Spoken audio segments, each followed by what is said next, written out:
जय श्री कृष्णा दोस्तों, आप सभी का कहानी किस्से चैनल पर हार्दिक स्वागत है। आज के वीडियो में हम सुनेंगे पुरुषोत्तम मास महात्म्य की कथा, अध्याय नंबर 18। नारद जी बोले, हे तपोनिते, उसके बाद साक्षात भगवान वाल्मीकि मुनि ने राजा दृढ़धनुआ को क्या कहा, सो आप हमें कहिए। तब श्री नारायण बोले, वह राजश्री दंडधनुआ अपने पूर्व जन्म का वृत्तांत सुनकर आश्चर्य करता हुआ मुनि श्रेष्ठ वाल्मीकि मुनि से पूछता है। दंडधनुआ बोला, हे ब्राह्मण, आपके नवीन नवीन सुंदर अमृत के समान वचनों को बारंबार पान कर मैं भी तृप्त नहीं हुआ, इसलिए पुनः उसकी बात का वृत्तांत कहिए।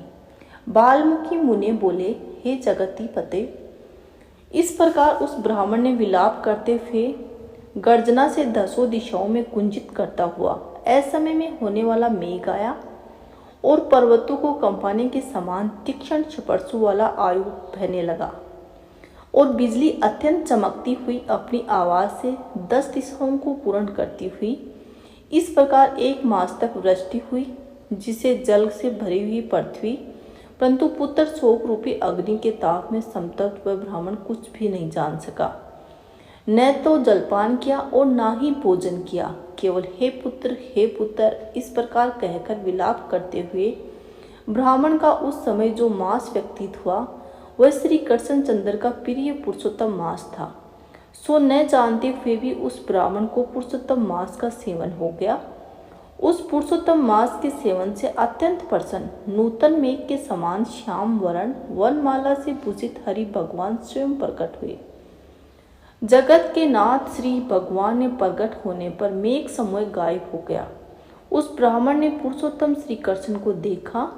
दर्शन होने के साथ ही गोद में लिए हुए पुत्र के शरीर को जमीन पर रखकर स्त्री सहित ब्राह्मण श्री कृष्ण भगवान को दंडवत नमस्कार करता हुआ हाथ जोड़कर श्री कृष्ण भगवान के सामने खड़ा होकर श्री कृष्ण भगवान से ही हमारे रक्षक हो ऐसा विचार करता हुआ भगवान भी पुरुषोत्तम की सेवा से प्रसन्न हो अमृत की वृष्टि करने वाली अत्यंत मधुर वाणी से बोले।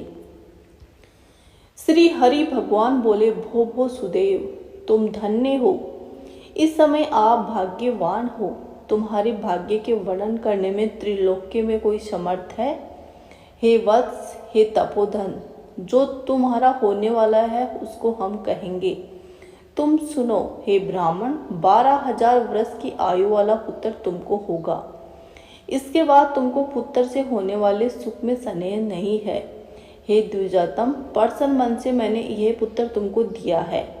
हमारे प्रसाद से होने वाले तुम्हारे पुत्र सुख को देखकर हे द्विजोतम, देवता, गंधर्व और मनुष्य लोग पुत्र सुख की इच्छा करने वाले होंगे।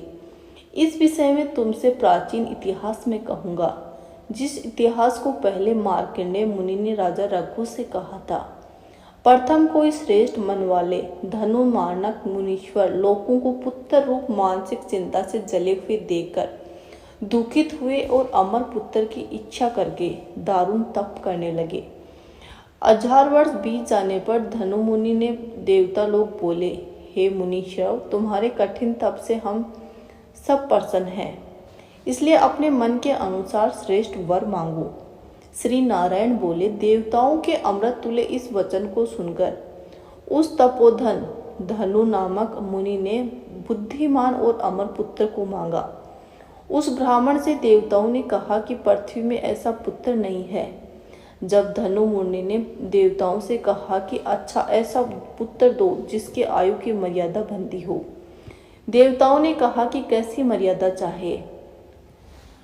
इस पर उस मुनि ने भी कहा कि ये महान पर्वत जब तक रहे तब तक उसकी आयु होए, ऐसा ही हो। इस प्रकार कहकर इंद्रादि देवता स्वर्गलोक को चले गए। धनु शर्मा ने थोड़े समय के लिए वैसा ही पुत्र को प्राप्त किया। उस मुनि का पुत्र आकाश में चंद्र के समान बढ़ने लगा। 16 वर्ष होने पर मुनीश्वर ने पुत्र से कहा कि हे वत्स, ये मुनि लोग कभी भी अपमान करने योग्य नहीं है। इस तरह भिक्षा देने पर भी उस पुत्र ने मुनियों का अनादर किया। आयु की मर्यादा के बल पर उन्मत्त उन ब्राह्मणों का अपमान किया। किसी समय परम क्रोधी महिष नामक मुनि ने विधि से शुभ फल देने वाले सालग्राम शिला का पूजन किया। उसी समय उस बालक ने वहां आकर सालग्राम की शिला को जल्दी से लेकर अपनी चंचलता के कारण हंसता हुआ पूर्ण जल वाले कूप में छोड़ दिया। क्रोध से युक्त हुए काल रुद्र के समान महिष मुनि ने उस धनु मुनि के पुत्र को श्राप दिया कि यह अभी मर जाए, परंतु उसे मरते हुए न देखकर मन में मृत्यु के कारण का ध्यान आया। देवताओं ने इस धनु मुनि के पुत्र को नित्यमायु वाला बनाया है। इस तरह चिंता करते हुए महिष मुनि ने लंबी सांस ली, जिससे कई कोटि महिष पैदा हो गए और उन महिषों ने पर्वत का टुकड़ा टुकड़ा कर दिया। उसी समय मुनि का अत्यंत दुर्गम लड़का भी मर गया। धनु मुनि ने अत्यंत दुख से बार बार विलाप किया। बार बार अनेक बार विलाप कर पुत्र के शरीर को लेकर पुत्र के दुख से अत्यंत पीड़ित हो चिता की अग्नि में प्रवेश किया। इस प्रकार हठ से पुत्र प्राप्त करने वाले कहीं भी सुख को प्राप्त नहीं है। हे तपोधन गरुड़ जी, ये जो पुत्र दिया है इसे संसार में तुम प्रशंसनीय पुत्रवान होंगे। हे अनज्ञ, मैंने प्रसन्न होकर पुरुषोत्तम मास के महात्म्य से इस पुत्र का चिर स्थायी किया है। ये तुमको सुख देने वाला हो। पुत्र के साथ सर्वदा गृहस्थ आश्रम के सुख को भोगने के बाद तुम ब्रह्मलोक को जाओगे।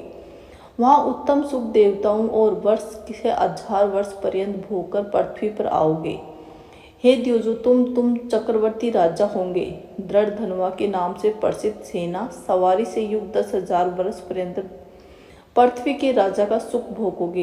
इंद्र के पद से अधिक अखंड बल और ऐश्वर्य होएगा। उस समय यह गौतमी स्त्री पटरानी होवेगी, नित्य पति सेवा से तत्पर और गुण सुंदरी नाम वाली होगी। राजनीति विशारद तुमको 4 पुत्र होंगे और सुंदर मुख वाली महाभागा सुशीला नाम की कन्या होगी।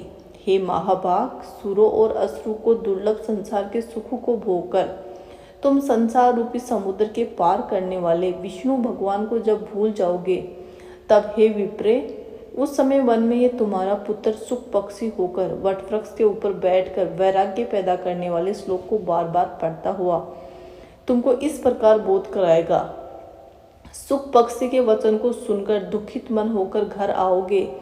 संसार के विषय सुखों को छोड़कर चिंतामयी समुद्र में मगन हे भूसुर, तुमको वाल्मीकि मुनि आकर ज्ञान कराएंगे।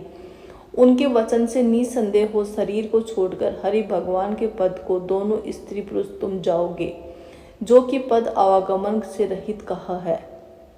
इस प्रकार महाविष्णु के कहने पर वह ब्राह्मण बालक उठ खड़ा हुआ।